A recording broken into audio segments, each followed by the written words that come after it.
What's going on? Ryan Miner here of the Face Off Sports Network, and we are looking at our Week 12 Panic Meter as we set our Week 13 lineups. But first, look how great performances we had this week. Patrick Mahomes bouncing back. Bucky Irving could he be the RB1 there in Tampa Bay? James Conner kind of taking a little stumble. That's okay. Amon-Ra St. Brown being held the end zone. That's okay. Puka Nacua doing Puka Nacua things. Same with Cooper Kupp, dominating the performances. Saquon Barkley. Look at that. That performance was ridiculous. A lot of people won on that. A lot of people lost on that. But this week, we're going to look at the players that didn't quite live up to fantasy football expectations. But first, let's take a look back at what happened for last week when I was telling you guys the Week 11 performances as we were setting our Week 12 lineups. And we're going to start with Jaden Daniels. And he had an underperformance, and we kind of expected that here at Face Off. And I said, don't overreact to it. It's okay. He was due for a down performance. And at first, I was starting to eat crow because his fantasy score was like single digits, and I was looking at around the end of the third.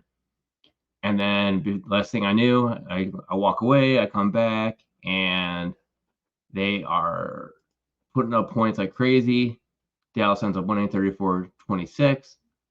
But freaking Jaden Daniels, man, 275 yards, 2 passing touchdowns, a huge play, an 86-yard play to Terry McLaurin. The rushing upside we finally got to see, 74 rushing yards, another rushing touchdown, and then a rush for a 2-point conversion. Good for 30-plus fantasy points, guys. So like I said, he's back in our good graces. He's back in our lineup, and we'll be looking forward to starting him again next week as he goes against Tennessee. It'll be a tougher opponent, but with the rushing upside, if he can continue with that side of it, we should be good. Our next player that I would go back over is Kyren Williams.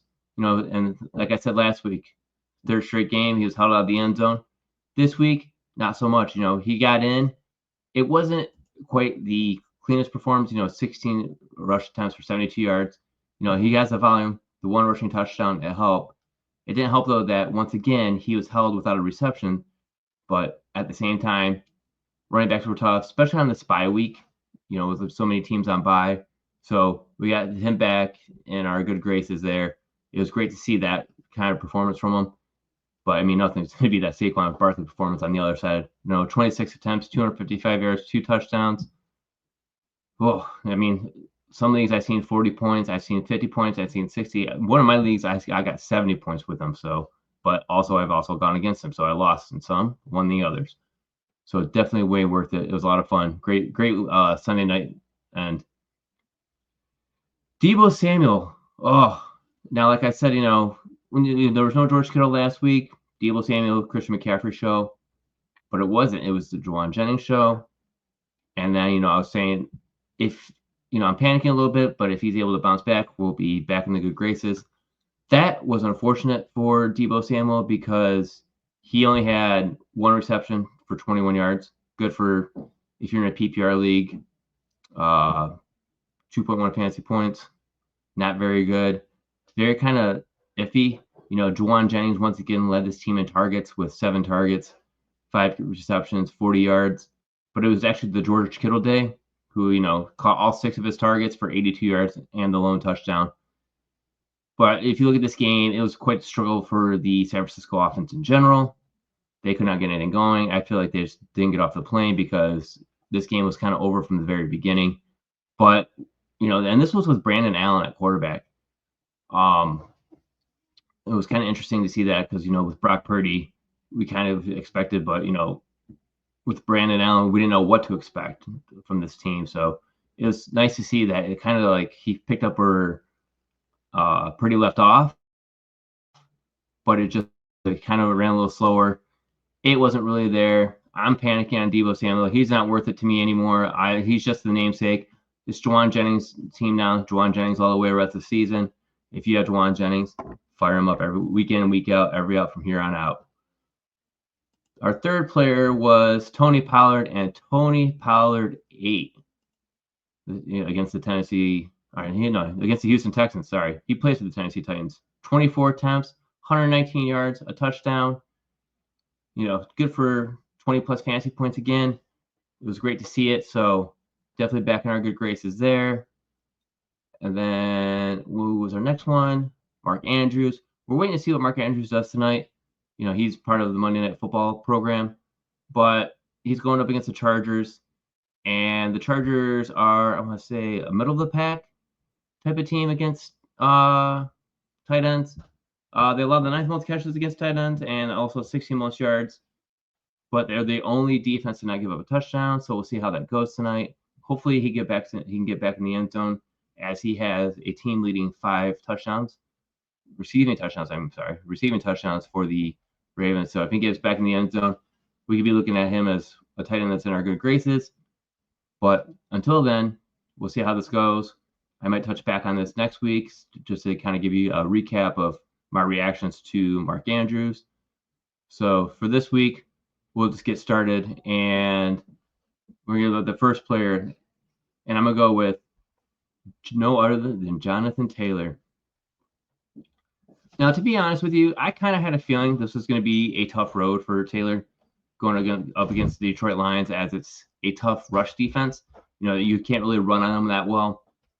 But, for me, it was kind of ridiculous to see 11 carries for 35 yards while watching Anthony Richardson rush for 61 yards. Yeah, Anthony Richardson kind of took a lot of the RPO plays, or kind of set up a lot of plays for himself to run against the Detroit Lions defense. But it didn't really help out overall, as the final score was 24-6. So it was a low, lackluster game. This lull that Taylor in isn't also helping him either. He's been held under 9 PPR points in 3 of his last 5 games, and not to mention back-to-back weeks with not great performances. 3 fantasy points here. What was this week? I want to say it was 3.5. Yeah, 35 rushing yards. So 3.5 fantasy points there. Nothing to really brag about. And then you look at the week prior, 7, 24 for 57 yards. I mean, that's not great. Yeah, it was the New York Jets, but still, this is not the performance that we want from our RB1s, But at the same time, he's getting the opportunity. This week, he didn't get the opportunities. He's kind of game scripted out in a way.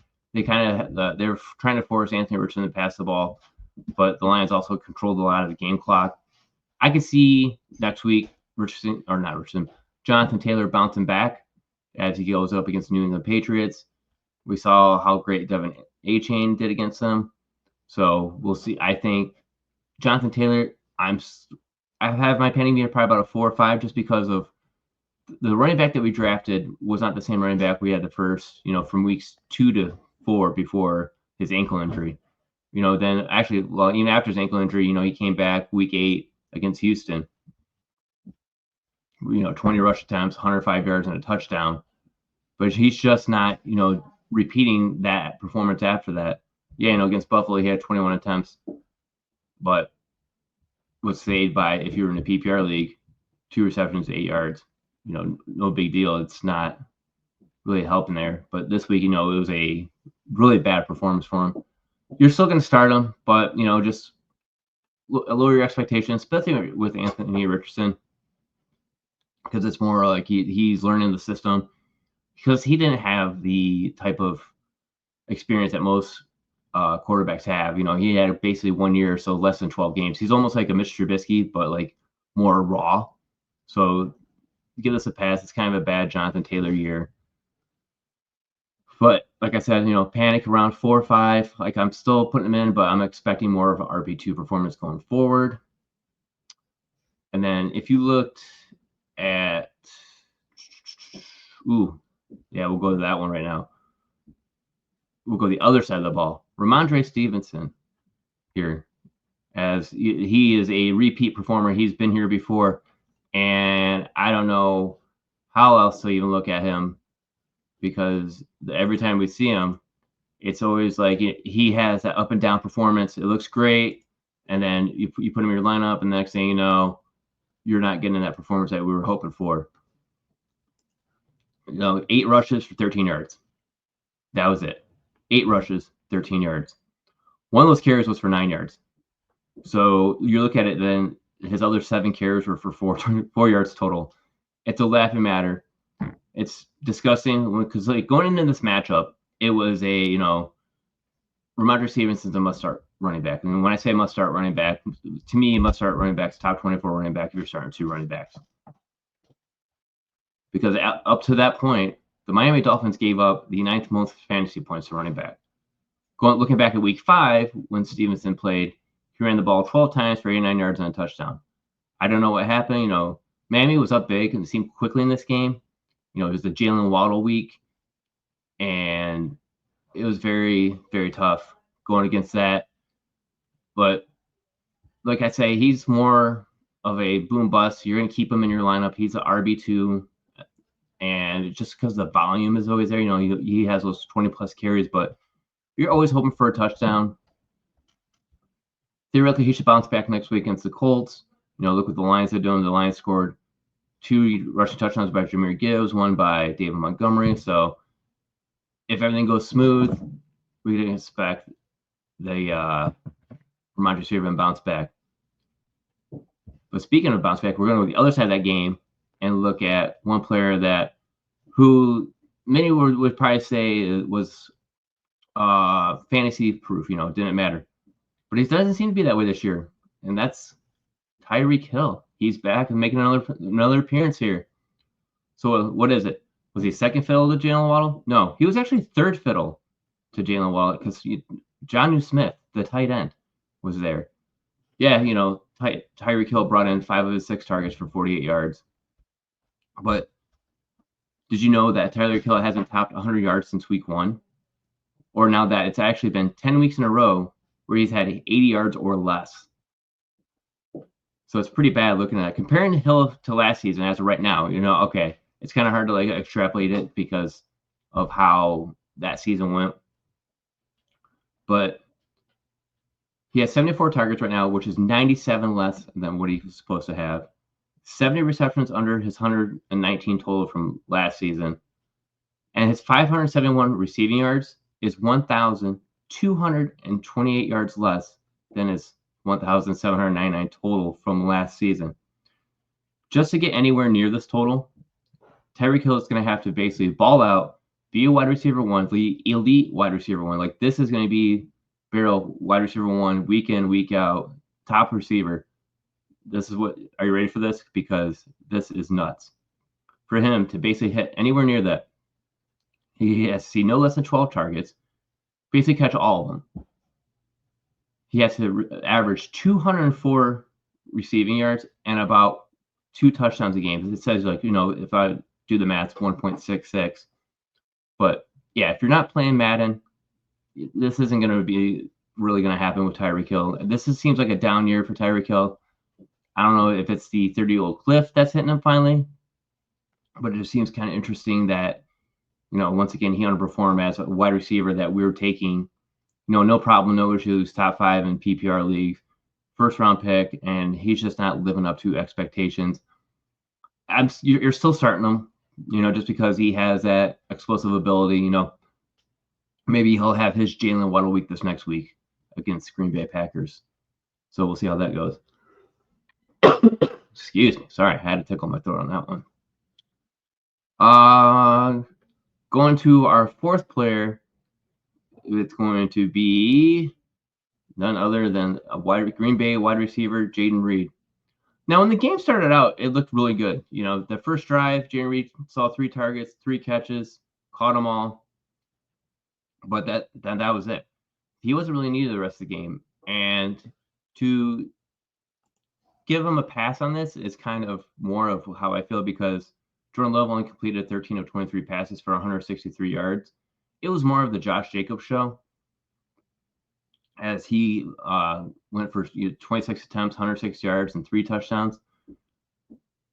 With Romeo Doubs being in the concussion protocol, I would say, I actually emphasize Jaden Reed better now, because if Doubs is out, because they'll be playing on Thanksgiving, that this should boost Reed up. But overall, Reed's performance has not been the best this season as of late. We've had quite a few games where he had, I think, 2 games of when he was just up. The rest have just been kind of down pull him up here real quick, kind of give it a look. Looking at it, he had, so week 4, he had a huge performance, 7 receptions, 139 yards, and a touchdown. And it was basically week 9 against Detroit where he actually did really good. And then after that, it was just kind of downhill. Week 9 against Detroit before their bye, 5 receptions, 113 yards, no touchdowns. And then after that, it's just kind of been 10.3 PPR points or less last 2 games. He's got Miami coming up next. It's going to be a tougher matchup, as it is a home matchup though against them. So we'll see how he does. I say I have the Panic Meter as about a 6 for him right here, just because he's such a boom bust type of play. But he's more like, you're expecting a dud here, but you're hoping for that upside performance. And then finally, number 5, which one player I was quite underwhelmed with how he performed, and it just kills me to say, just to see how bad he's been playing, because I just don't think it should have been this way with him. But, and I don't think a lot of you would be surprised, but he missed most of the season. A lot of us took him number 1 overall, and that's Christian McCaffrey. Now, he rushed 11 times, 31 yards, lost 1 fumble, also caught 3 of his 4 targets for another 37 yards. That was good for about 7.8 fantasy points. Yeah, the week prior, he was 19 carries, 79 yards, caught 4 or 5 passes for another 27. But once again, held on the end zone. He has not scored a touchdown yet. And this is pretty bad when you look at it too, because we looked at him, we drafted him because the just amount of points, the fantasy points he can get for us were insane last year, where he was just so much further ahead of everyone. Sorry, I cannot get the stickle on my throat. But one thing that was missing yesterday's game, Trent Williams was missing, Brock Purdy was missing. To try to figure out what part of the team needs, I would say it would be more of a Trent Williams need back than Brock Purdy. Could Brock Purdy help him? Absolutely. But you could definitely tell that line was collapsing a lot easier than normal, and defense was getting into the backfield a lot faster. But also, this is the first time in his 49ers career that he's been held out in the end zone for 3 consecutive games. Also, last week, looking at that game, that was the first time since week 11, week 12 of 2022 season where he didn't have any touchdowns. Like, it's just looking like a huge disaster going right off the bat. It's hard to, trust him. But, I mean, the upside is there, as we've already seen, against Tampa Bay, like the receiving game. He's definitely there. He has it. He's not injured. He's back to full strength. I'm putting Christian McCaffrey back up there in my lineup, but I'm definitely lowering my expectations. I'm kind of irritated, because many leagues I've drafted him, I held on to him, I traded for him even, trying to hope I could get the best player out of it. So I hope for a bounce back. I hope we see that Christian McCaffrey that we all, drafted last year come out this year, get that 20+ PPR points for us. Let's see it. Let's bring it back, Christian, because after this you're at Buffalo, then you're at home against Chicago, the Rams, and then at Miami. So the next 4 weeks don't look really bad at all. This could be a nice bounce back for him. I hope it is, but I really think a lot of it's going to rely on Trent Williams. If Trent Williams is out, I'm going to be more hesitant with Christian McCaffrey, lower my expectations. He's still going to be an RB1 just based on the opportunity. Based on the way this game was going yesterday, he was kind of game scripted out because of they were behind so quickly. Like, they couldn't get anything going. The 49ers, they struggled in general. Like I said about the whole Deebo Samuel thing earlier. So we hope for a nice bounce back. I'm hoping for it. Let's keep it going. Sorry, man. Oh, man. Oh, man. So those are my 5 players for this week. If you guys have anyone that you're panicking on, let me know in the comments down below. I'd love to hear about it. But until next week, this is Panic Meter for week 13.